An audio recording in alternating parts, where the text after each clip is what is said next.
എല്ലാവർക്കും സുഖമാണെന്ന് വിശ്വസിക്കുന്നു. പുതിയൊരു വീഡിയോയിലേക്ക് എല്ലാവർക്കും സ്വാഗതം. സാമൂഹ്യ സുരക്ഷാ പെൻഷൻ ബാങ്ക് അക്കൗണ്ടുകളിലേക്ക് ഭൂരിഭാഗം ആളുകളിലേക്കും എത്തിച്ചേർന്നിട്ടുണ്ട്.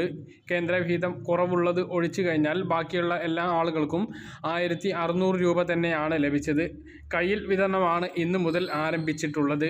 സർവീസ് സഹകരണ സംഘം ജീവനക്കാർ വീടുകളിൽ എത്തിച്ച് നൽകുന്ന പെൻഷൻ വിതരണമാണ് ഇന്ന് മുതൽ സജീവമായിട്ടുള്ളത്.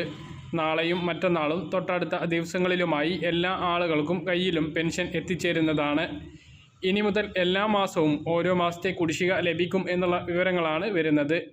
നേരത്തെ ഏപ്രിൽ മുതൽ എല്ലാ മാസവും അതാത് മാസത്തെ പെൻഷൻ ലഭിക്കും എന്ന് കഴിഞ്ഞ ബജറ്റിൽ ധനമന്ത്രി പറഞ്ഞിരുന്നു എങ്കിലും അത് നടപ്പിലാക്കാൻ സർക്കാരിന് ആയില്ല. എന്നാൽ ഇനി മുതൽ തുടർന്നുള്ള എല്ലാ മാസവും ഓരോ മാസത്തെ പെൻഷൻ കുടിശ്ശിക തന്നു തീർക്കുന്ന രൂപത്തിലായിരിക്കും വിതരണം. അതേസമയം ഓണം പോലുള്ള വിശേഷ സമയങ്ങളിൽ കുടിശ്ശികയിൽ നിന്ന് ഒരു ഗഡു കൂടി അനുവദിച്ചുകൊണ്ട് 2 ഗഡു 3200 വിതരണം ചെയ്യാനാണ് നടപടി. ഇതിൻ്റെ അടിസ്ഥാനത്തിൽ ജൂൺ മാസത്തിലും അവസാനത്തോടു കൂടി ഒരു മാസത്തെ പെൻഷൻ ലഭിക്കും. ജൂൺ മാസത്തിലും 4500 കോടി രൂപയാണ് കടമെടുക്കുന്നത്.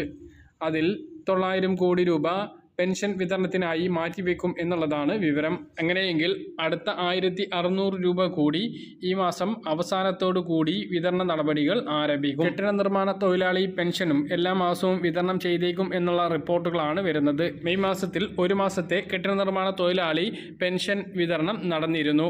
13 മാസത്തേതാണ് അവർക്ക് കുടിശ്ശികയുള്ളത്. ഓരോ മാസത്തിലും കുടിശ്ശിക ഓരോ മാസം തീർക്കാവുന്ന രൂപത്തിൽ തന്നെയായിരിക്കും ഇതിൻ്റെ വിതരണവും നടക്കുക. അപ്പോഴും നിലവിലുള്ള കുടിശ്ശിക ഒരു വർഷത്തേത് അവിടെ നിലനിൽക്കും. സംസ്ഥാനത്ത് സാമൂഹ്യ സുരക്ഷാ പെൻഷൻ ഇപ്പോൾ 5 മാസത്തെ കുടിശ്ശികയാണുള്ളത്. 8000 രൂപയാണ് ഓരോ വ്യക്തികൾക്കും ലഭിക്കേണ്ടത്. ആ ഒരു കുടിശ്ശിക അവിടെ നിലനിർത്തിക്കൊണ്ടായിരിക്കും ഇനി എല്ലാ മാസവും ഓരോ മാസത്തെ 1600 രൂപ വിതരണം ചെയ്യുക. ജൂൺ മാസത്തിൽ 2024 ജനുവരി മാസത്തെ പെൻഷനാകും വിതരണം ചെയ്യുക. മസ്റ്ററിംഗ് പൂർത്തീകരിച്ചിട്ടുള്ള എല്ലാ ആളുകൾക്കും പെൻഷൻ ലഭിക്കും. നിയമസഭാ സമ്മേളനം ജൂൺ 10-ാം തീയതി മുതൽ ആരംഭിക്കുകയാണ്. നിയമസഭാ സമ്മേളനത്തിന് ശേഷം മസ്റ്ററിംഗ് നടപടികളും പ്രഖ്യാപിക്കും. മസ്റ്ററിങ്ങിന് പുറമെ വരുമാന സർട്ടിഫിക്കറ്റ് സമർപ്പണം, അതുപോലെ വിധവ അവിവാഹിത പെൻഷൻ വാങ്ങുന്ന ആളുകളുടെ അത് തെളിയിക്കുന്നതിനുള്ള രേഖ, ഇതും വരും മാസങ്ങളിൽ ആവശ്യപ്പെടും. അതേസമയം മുമ്പ് പെൻഷൻ മസ്റ്ററിംഗ് പൂർത്തീകരിക്കാൻ പറഞ്ഞപ്പോൾ പെൻഷൻ മസ്റ്ററിംഗ് പൂർത്തീകരിക്കാത്ത ആളുകൾക്ക് ഇപ്പോൾ പെൻഷൻ മുടങ്ങിക്കിടക്കുകയാണ്. അവർക്ക് എല്ലാ മാസവും 1-ാം തീയതി മുതൽ 20-ാം തീയതി വരെ അക്ഷയ കേന്ദ്രങ്ങളിലെത്തി മസ്റ്ററിംഗ് നടപടികൾ പൂർത്തീകരിക്കാനുള്ള അവസരം ഉണ്ട്. നമ്മുടെ പെൻഷൻ്റെ എല്ലാ വിവരങ്ങളും അറിയുന്നതിന് വേണ്ടി സേവനയുടെ വെബ്സൈറ്റ് നിങ്ങൾക്ക് സന്ദർശിക്കാവുന്നതാണ്. അതിൽ പെൻഷൻ നമ്പറോ ആധാർ നമ്പറോ നൽകിക്കൊണ്ട് നിങ്ങളുടെ പെൻഷൻ സ്റ്റാറ്റസ് പരിശോധിക്കാനാകും.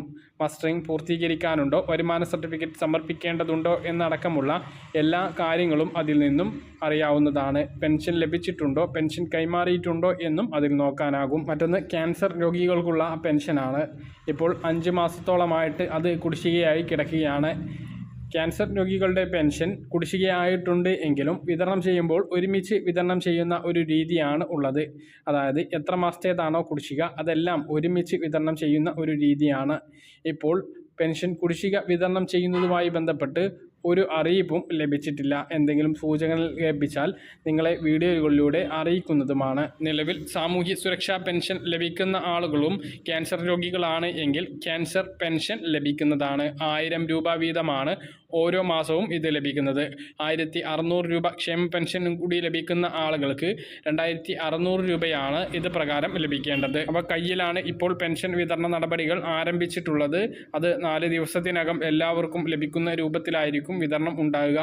എന്തെങ്കിലും പെൻഷൻ അപ്ഡേറ്റുകൾ വന്നാൽ അപ്പോൾ നിങ്ങളെ കൃത്യമായിട്ട് അറിയിക്കുന്നതുമാണ്. പറഞ്ഞ കാര്യങ്ങൾ കൃത്യമായിട്ട് മനസ്സിലാണെന്ന് കരുതുന്നു. ഇതുപോലെ ഇൻഫർമേഷൻ ലഭിക്കാൻ ചാനൽ സബ്സ്ക്രൈബ് ചെയ്യുക, ബെൽ ഐക്കൺ എനേബിൾ ചെയ്ത് വെക്കുക. മറ്റൊരു വീഡിയോയുമായി നമുക്ക് വീണ്ടും കാണാം. ദൂരേക്കും ബൈ.